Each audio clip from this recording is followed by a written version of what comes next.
Let's get started with this question from Manish Thapa. He writes in and says that he wants to know that recently many builders have come out with a 595 scheme where without acquiring a home loan, you just pay 5% plus stamp duty and registration and 95% of the cost at fit outs. Now, in Mumbai, he says, Runwal Builders Irene project has also come up with a similar scheme in Thane. Now, since he's found out about the fit-out scheme where customers have paid full amount at fit-outs and later builder takes his own sweet time to get all the legal documents like OC for buildings.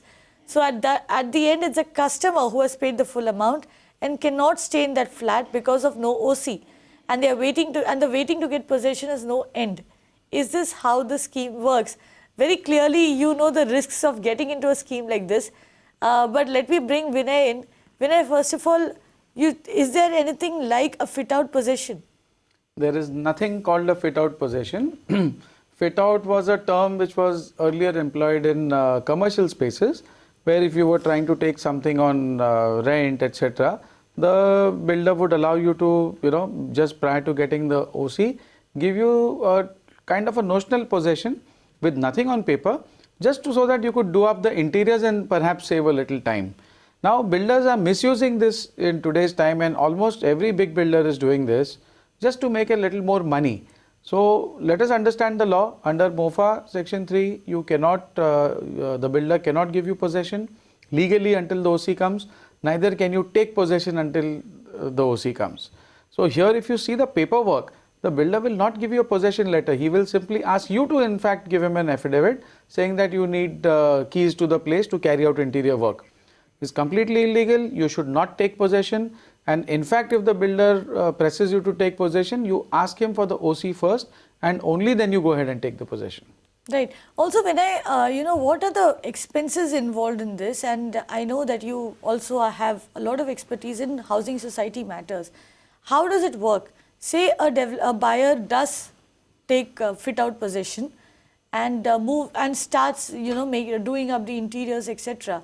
Then is the buyer liable to pay maintenance charges also for that period?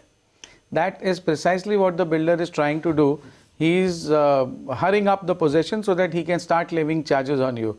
Now, quite often you will find that when you've taken fit-out possession, your building or your complex is literally not ready, except probably the unit that you are going to occupy, and it's definitely not livable because construction activity is happening, so on and so forth.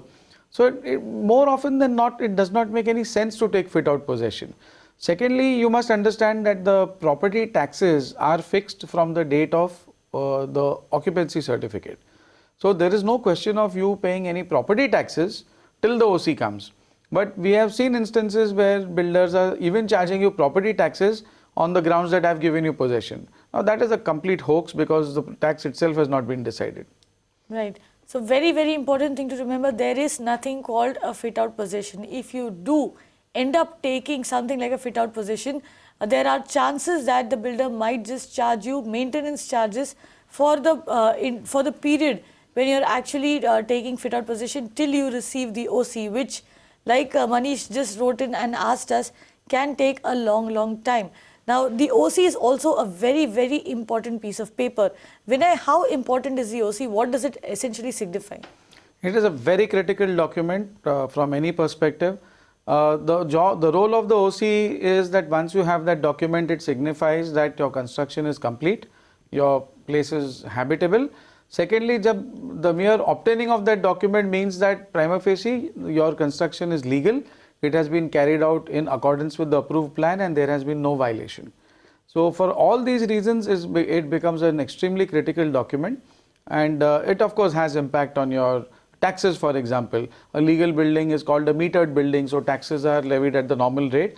If it's an illegal building or an unmetered building, your taxes would shoot up perhaps to maybe 3 times. The same is true of water. You cannot get an official water connection unless you have an OC. So, even if you do get a connection on compassionate grounds, you would end up paying quite a bit extra for your water connection itself. And this has its ramifications on the tax deductions that you can claim as well, right, on your home loan, etc. Yes, in theory, an income tax officer could definitely tell you that since you do not have an OC, your unit is not complete, so it is not a house property at all. So that would be the other issue that would happen. So there you go, a lot actually rides on that piece of paper called the occupancy certificate. Very, very important. And like we've kept pointing out on this channel, taking possession of a flat without OC also means that you are actually carrying out an illegal act. What you are doing is also illegal, and God forbid there is some problem later on after that, chances are that the court will not look at you in a very kind light either. You can watch live TV on our website mpnow.in. Find us on Facebook at facebook.com/magicbricksnow. And don't forget to click the like button. You can also follow us on Twitter at magicbricksnow.